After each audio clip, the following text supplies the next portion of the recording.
Hello friends, आज हम बात करेंगे section 9 of Hindu marriage act, restitution of conjugal rights.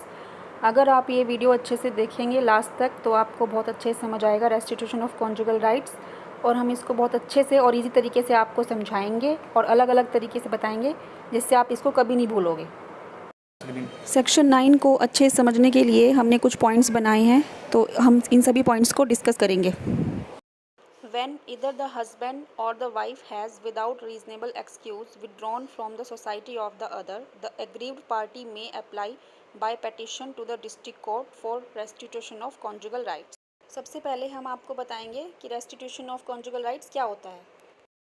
Section 9 को हम शॉर्ट फॉर्म में RCR बोलते हैं।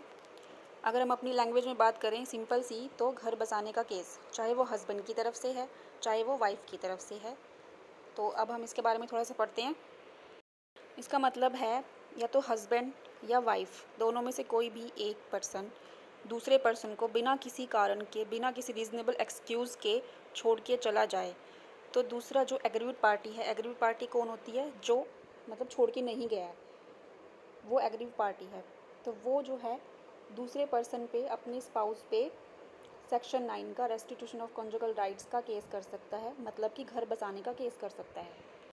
और ये केस फाइल होता है डिस्ट्रिक्ट कोर्ट में या फैमिली कोर्ट में। जब कोर्ट को लगता है, जब वो कोर्ट देखती है कि दो जो हस्बैंड वाइफ हैं उनका रिलेशन आगे चल सकता है, तब कोर्ट जो है डिक्री पास कर देती है रेस्टिट्यूशन ऑफ कॉन्जुगल राइट्स की। जो स्पाउस छोड़ के गया है उसके ऊपर बर्डन ऑफ प्रूविंग है रीज़नेबल एक्सक्यूज़ का।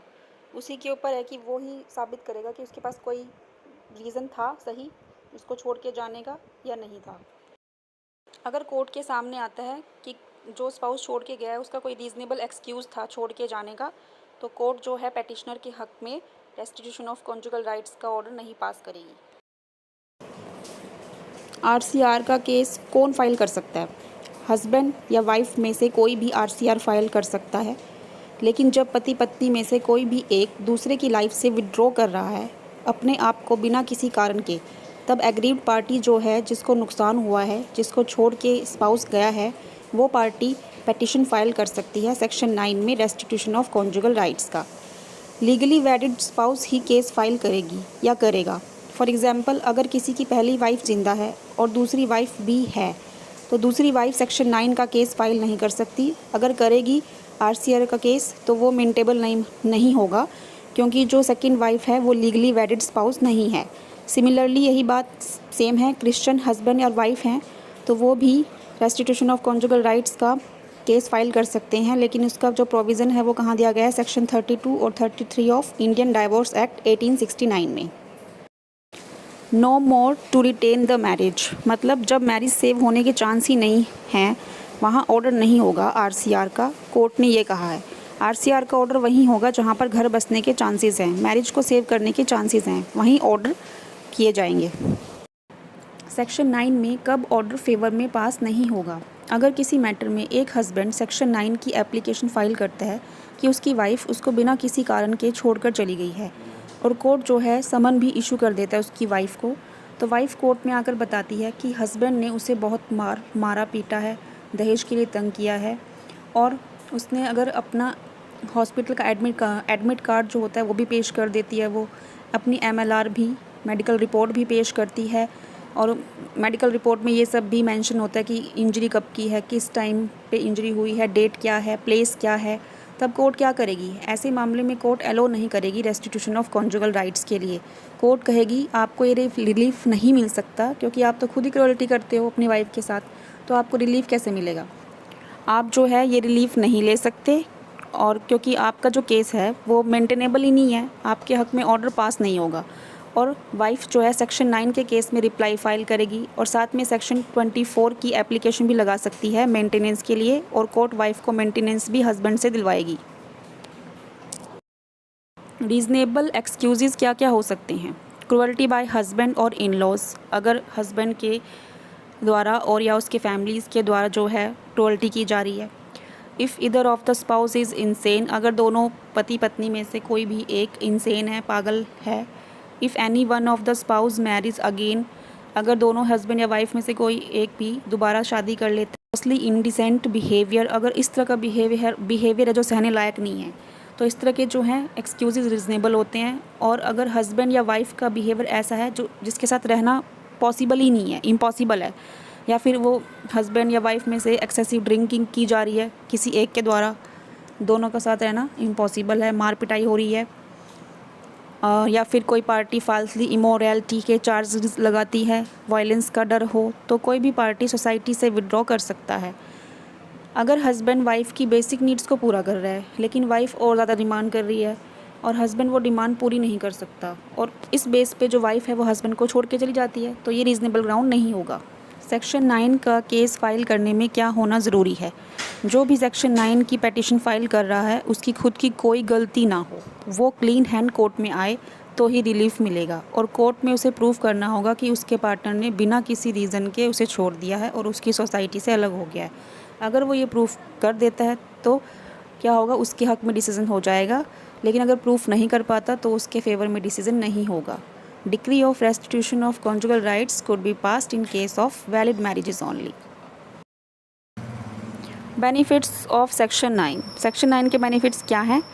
एक तो शादी का जो है टूटने से बच जाती है शादी, और क्या होता है उसके अंदर जो पार्टीज़ हैं उनको एक चांस मिल जाता है रिकॉन्सिलेशन का, कि आपस में वो बातचीत कर लेते हैं और उसी टाइम, कई बार ऐसा होता है उसी टाइम वो डिसीज़न ले लेते हैं साथ रहने का, तो उनका घर बस जाता है और सोसाइटी में एक अच्छा मैसेज भी जाता है और जो वाइफ़ है वो हस्बैंड से मेंटेनेंस भी ले सकती है। लेकिन फाइनल डिसीज़न क्या होता है, वो पार्टीज़ का ही होता है कि वो डिक्री को ओबे करते हैं कि नहीं करते, रेस्टिट्यूशन ऑफ कॉन्जुगल राइट्स की, और अपनी शादी को आगे कंटिन्यू रखना चाहते हैं कि नहीं रखना चाहते। जब सेक्शन 9 का केस फाइल किया जाता है किसी भी हस्बैंड या वाइफ़ के द्वारा, तो उसमें क्या होता है, रिकॉन्सिलेशन का मौका मिलता है उनको, उनकी मीटिंग होती है, आपस में बातचीत होती है, लेकिन उसके बाद भी उनको ये पता चल जाता है कि उनकी नहीं बन सकती, वो नहीं मतलब आगे अपनी लाइफ को चला सकते हैं साथ में। तो क्या होता है कि तब वो डिसीज़न ले लेते हैं कि हमें डाइवोर्स ले लेना चाहिए म्यूचुअल कंसेंट से। तो इससे क्या होता है कि अगर वो 4-5 साल केस लड़ेंगे, एक दूसरे के ऊपर केस डालेंगे, तो उससे क्या होएगा, उनका टाइम वेस्ट होएगा। तो बेहतर यही होगा कि वो अपने म्यूचुअल कंसेंट से डाइवोर्स लेके अपनी अपनी आगे लाइफ सेटल करें। सेक्शन 9 में ऑर्डर हक में होने के बाद क्या होता है? फॉर एग्जांपल, हस्बैंड ने केस फाइल किया सेक्शन 9 का वाइफ़ के अगेंस्ट, क्योंकि वो बिना किसी कारण उसको छोड़कर चली गई थी। यहाँ पे एच क्या है, पैटिशनर यानी कि हस्बैंड वर्सेस वाइफ डब्ल्यू यानी कि रिस्पोंडेंट, और केस डिक्री हो गया हस्बैंड के फेवर में और कोर्ट ने वाइफ़ को डायरेक्शन दे दी कि हस्बैंड की लाइफ में वापस जाओ और मैरिज की ड्यूटी निभाओ। तो कोर्ट इस मामले में किसी भी स्पाउस को, चाहे वो हस्बैंड है चाहे वाइफ है, कंपेल नहीं कर सकती, ना ज़बरदस्ती कर सकती है किसी भी पार्टी के साथ रहने के लिए। कोर्ट बस ऑर्डर सुना सकती है। Court never compel any party in section 9 case. You can take a horse to the water but you can't make him drink. आप एक हॉर्स को पानी तो दिखा सकते हो बट उसे पानी पीने के लिए नहीं कह सकते हो। Is a very popular proverb है। And the provision for restitution of conjugal rights under the Indian personal law seems to be akin. और जो प्रोविज़न है ये कॉन्जुगल राइट्स का, ये सेम इसी प्रोवर्ब पे बेस्ड है। अगर कोर्ट ने पेटिशनर के हक़ में सेक्शन 9 का जो केस था वो उसके हक़ में कर दिया, पेटिशनर के हक़ में, लेकिन उसके बाद भी रिस्पोंडेंट जो है वो पेटिशनर के साथ आके नहीं रह रहा है, तब जो पेटिशनर क्या करेगा अपना ऑर्डर एग्जीक्यूट करने के लिए? तब क्या करेगा वो? सेक्शन 9 की डिक्री पेटिशनर के हक़ में होने के बाद रिस्पोंडेंट की प्रॉपर्टी को अटैच भी करवाया जा सकता है अगर वो कोर्ट का जो ऑर्डर है वो फॉलो नहीं कर रही है या कर रहा है। जो प्रॉपर्टी अटैच होगी वो अंडर ऑर्डर 21 रूल्स 32-33 CPC के तहत होगी। CPC मतलब civil procedure code. Property attach but can not order for arrest. जो कोर्ट है, कोर्ट ने अगर ऑर्डर कर दिया किसी एक स्पाउस के हक़ में, पर उसको कंपेल तो नहीं कर सकती वो कि वो दूसरे स्पाउस के पास चली जाए। ऑर्डर कर देगी पर कंपेल नहीं कर सकती। तब उस ऑर्डर को एग्जीक्यूट करने के लिए क्या किया जाएगा कि वो जो वाइफ़ है या स्पाउस है कोई भी, उसकी प्रॉपर्टी को अटैच कर दिया जाएगा ताकि वो उसके पास जाके रहने लगे।